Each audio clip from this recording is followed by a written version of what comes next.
kids podcast. You can go slow. A kids podcast about.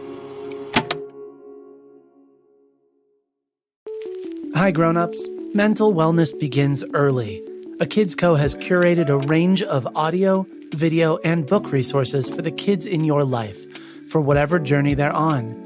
Check out all the content by visiting akidsco.com and typing Mental Health Matters into the search. You are not alone, and neither are your kids. That's akidsco.com and type Mental Health Matters into the search bar.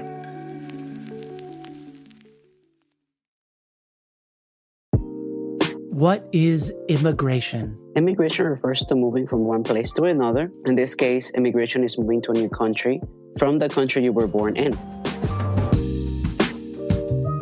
Welcome to A Kid's Book About, the podcast. I'm Matthew. I'm a teacher, a librarian, and I'm your host. The voice you heard just a moment ago was from MJ. Each week we talk about the big things going on in your world with a different author from our A Kid's Book About series.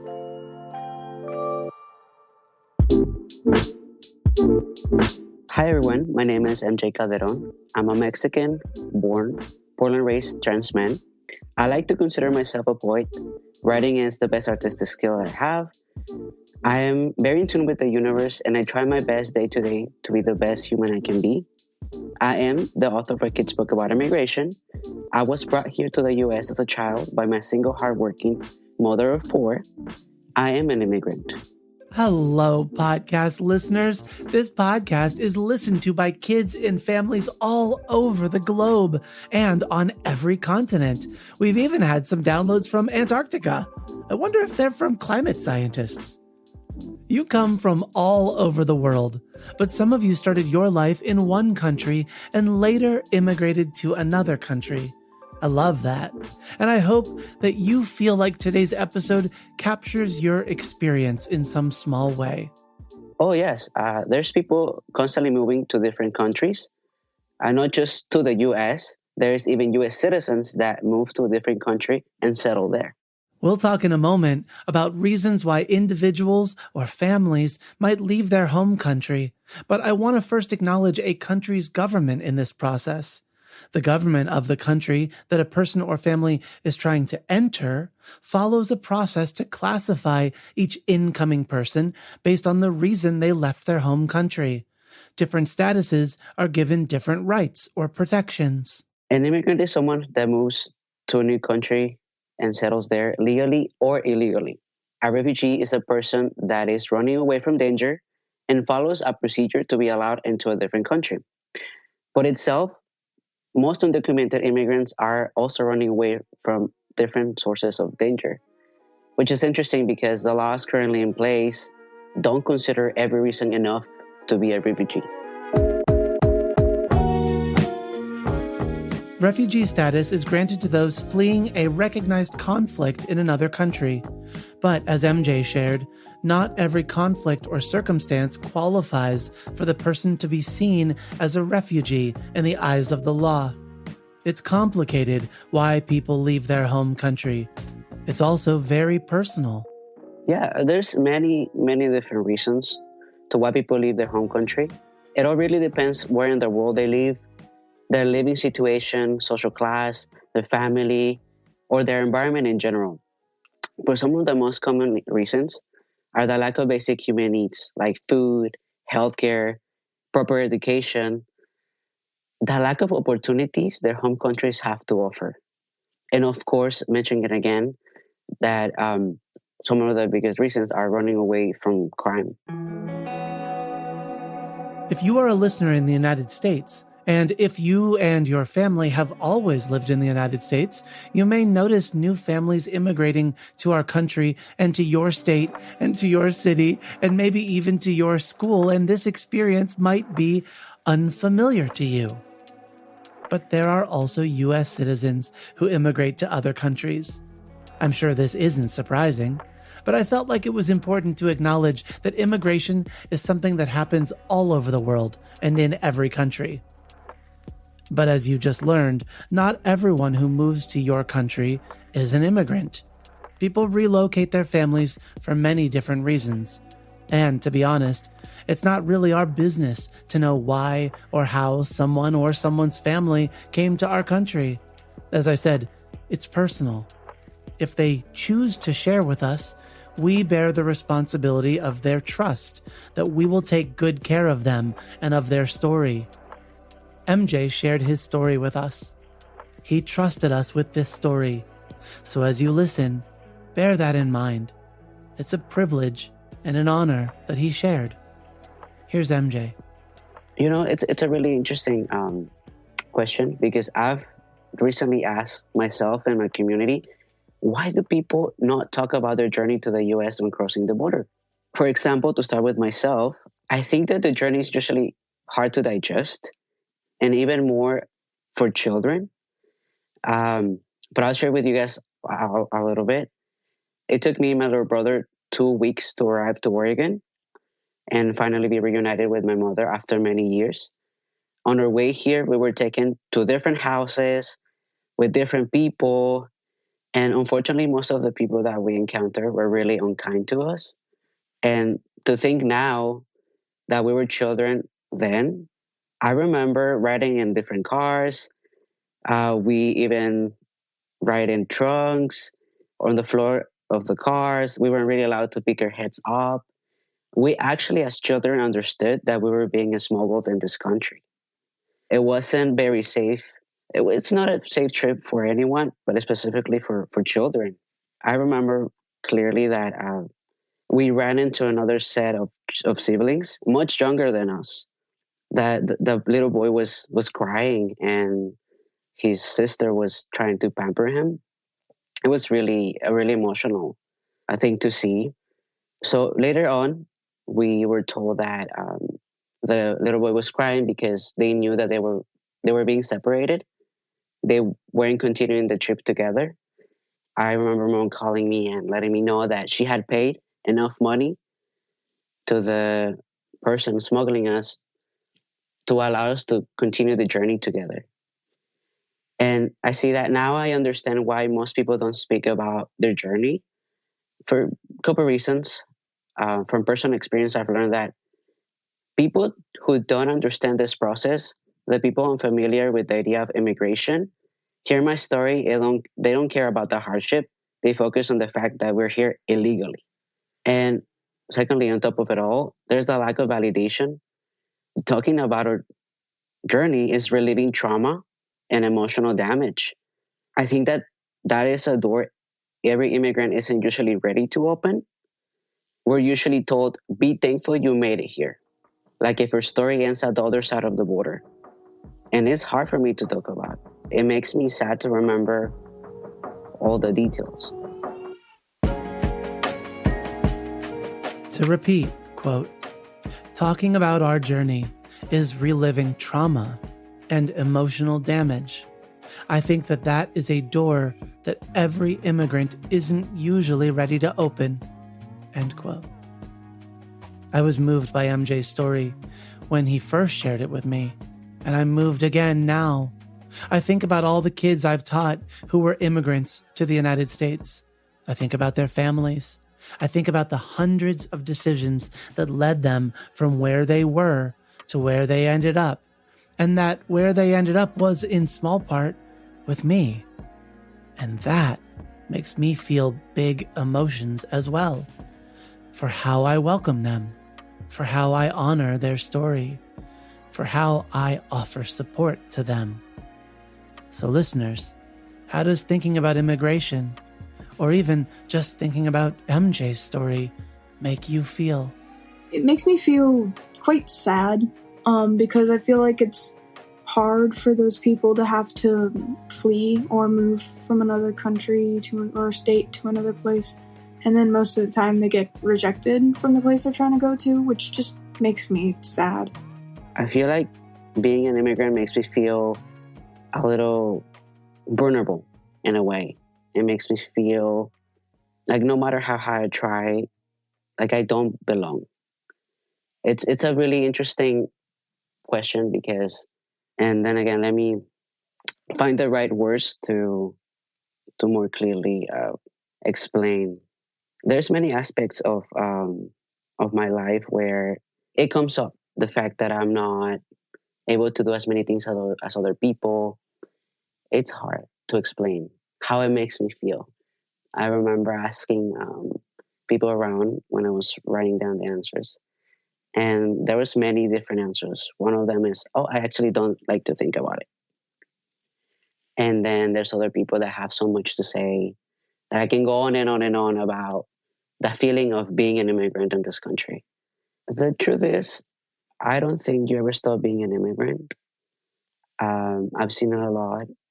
Even once one achieves a safe legal status, the laws in this country and society itself remind us immigrants that we are not born here.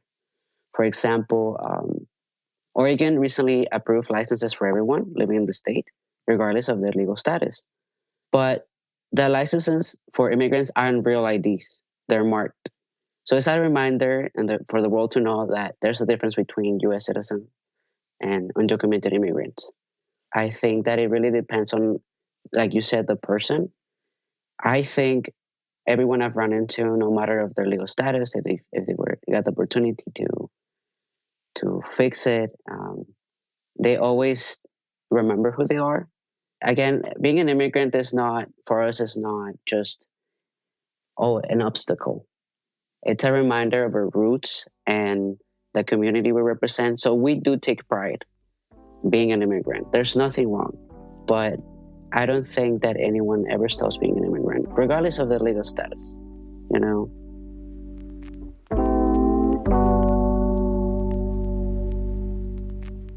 We will be back in a minute with MJ Calderon and a conversation about what it looks like to treat all people with dignity and respect.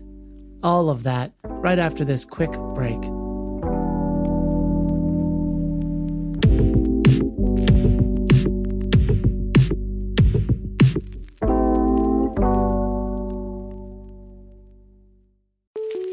Hi, I'm Jonah. My dad makes podcasts at a Kids Co.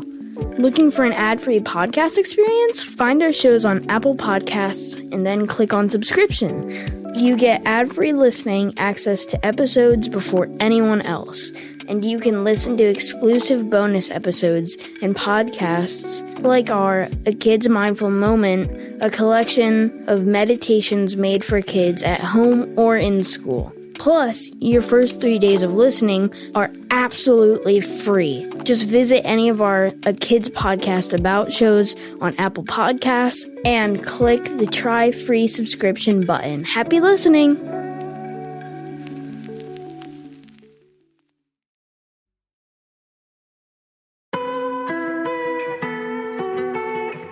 Welcome back to A Kid's Book About, the podcast. On today's episode, we're talking about immigration with A Kid's Book About author MJ Calderon. MJ has said some moving, vulnerable things in our conversation so far, and it often left me at a loss for words. That's when I would turn back to the words in MJ's book to look for guidance. MJ writes in A Kid's Book About Immigration, quote, "The legal status of a person should not be used to stereotype or dehumanize anyone. Oftentimes, mentioning it or bringing it up is unnecessary. Everyone around you deserves to be treated with respect, fairness, and kindness." End quote. So I asked MJ if there is ever an appropriate time to talk with someone about their legal status. Here's MJ. In a given case, be mindful of the words that you choose to ask this question. For starters, it's important to mention, like in the book, do not use the word illegal. Try instead undocumented. Also, to be very honest, like we've mentioned, most of the time there's no need to bring up someone's legal status. But I know I found myself in situations where I unfortunately needed to mention it. Like at the bank, when I'm opening a new bank account. So when I do need to clarify my legal status and say it out loud, the best response that I've gotten from people is when they truly listen to me. Personally, it makes me anxious and nervous to talk about my legal status. So again, when I need to bring it up, I like when people don't ask more, when they allow me to say as much as I want to share and don't ask about anything else. Because if I didn't mention it, I probably don't want to talk about it, and that's okay. But if you're curious for some reason, just don't ask rudely or unnecessary or insinuating anything type of questions. Now, if someone shares that information with you, do not pass it on to anyone else. I know sometimes you want to help, and if you do have some help, I think that it's better if you ask the person first if it's okay to share that information. This advice from MJ was something that I took straight to heart. If someone confides this information with you, it's your responsibility to take good care with it. Listener Anya was wrestling with something similar when they sent in this question, which also in part shows Anya thinking critically about our immigration system in the United States. I don't have any direct questions, but I just would like to think that, like, why countries, I get that they don't have enough space to let them in, but they should at least try and care for them better. So I have, like, the question is, why can't we treat them better than we do instead of just having them sit at a border or something? Right. No, definitely. And I know it's a really good question. It's a good question for politicians. And then the answer isn't the question. We should just be capable as human beings to treat the rest of humanity with dignity and respect, right? And it's interesting that that is a question my community constantly asks politicians in the U.S. government. I mean, we are already here. We are working, influencing the communities we live in. And it's so important to mention that we are part of the economy. But then again, there's the current immigration laws, which are outdated and in need of reconsideration. I feel like we are constantly using the immigration topic in politics, but there's never an answer. Nothing gets done. But all I can ask and say, you as a U.S. citizen, just be a decent human being. Don't look down on anyone, specifically immigrants, anyone. Treat them like regular human beings yourself. And that's where the change starts to happen. When we as a community, as citizens, start treating each other equally with respect, that eventually gets there to the people that make the changes.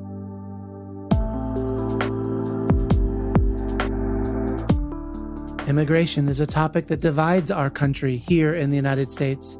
There are people who have strong feelings about immigration, both in support of and in opposition to current immigration laws. MJ is very clear on where he lands on this topic. So at the end, we should just advocate for change in general, for everyone. Fair treatment and equality for everyone around us. I want to share a story. When I was in high school for Veterans Day, we had a one-on-one time with a couple veterans, and they were speaking from their heart. And we heard about their experiences in different countries. But I remember clearly how the gentleman who was with us looked at me, and like for a second, it felt like he was just speaking to me. He said, "When I'm fighting for my country, I don't think I'm picking who I'm defending at home. I fight for every person living in my country. I'm passionate about my country as a whole, anyone living and breathing in U.S. soil, regardless of the language they speak, where they came from, how they got here, if they weren't born here. I'm out there in other countries fighting and thinking of everyone that appreciates my country enough to feel like it's home." And then he finished, "We're stronger together." MJ's connection to a kids' co goes back not so long ago to when he was in middle school. A warning, I do not make any effort to hide my enthusiasm at this point in my interview with MJ. First of all, I need to mention Christine Napper, the author of a kid's book about disabilities. Do you know Christine? Yeah. Oh, no, she's my lifetime hero. No, she was my ESL teacher in middle school. Oh my word, you were one of her kids. That's amazing. Yes. Now we're friends. Officially, we're allowed to be friends after many years. She suggested me to the company, I think to Mr. Jelani. And right away, I felt really lucky and appreciated representing this topic, representing my community in this project. I have to say that since the beginning of this process, the team of A Kid's Book About has been making me feel very validated. And that means a lot to me. Like my story does matter and that it should be heard. It makes me feel like through my story, I'm adding my grain of sand for the betterment of the future generations. I really believe that it's easier to build and shape the minds of the little ones versus trying to change the already developed way of thinking of grown-ups. And so we close our time together with MJ, focusing on adding that grain of sand, as he puts it, for the betterment of future generations. Listeners, MJ knows, and I know, that you all have an incredible capacity to care and to love and to support. MJ leaves you these words, and he leaves them for the grown-ups in your life too. We need this reminding. It helps us all to keep our work and our hearts focused. I know children are little, but I think we should highly encourage children to get politically involved as they grow up.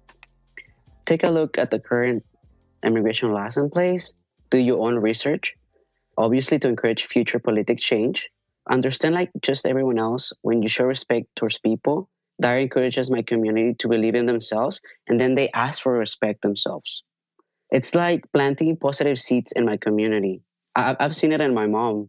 When her clients at work show her respect and kindness, she starts to realize that that's how it always has been. And I've seen that positive influence in my mother. It's definitely that giving respect and not just giving and receiving. It just, wow. It makes me feel emotional because I've seen my mother go through so much, and I feel like I'm just beginning this journey of an adult. So it changes. My views have changed throughout the years as being an immigrant children, now an immigrant adult. But definitely just the way you can make the most impact is by just being kind to people. Thank you to MJ Calderon, author of A Kid's Book About Immigration, for joining us today. And special thanks to Anya for lending their voice to this episode. Hi, my name is Anya. I'm 13 years old and I live in Maryland. My favorite things are theater, drawing, and video games. Want to be on a future episode of A Kid's Book About the podcast? Write to us or record a message and email us at listen@akidsco.com. A Kid's Book About the podcast is written, edited, and produced by me, Matthew Winner, with help from Chad Michael Snavely and the team at Sound On Studios. Our executive producer is Jelani Memory, and this show was brought to you by A Kid's Podcast About. Follow the show on Apple Podcasts or wherever podcasts are found, and check out other podcasts made for kids just like you by visiting akidsco.com.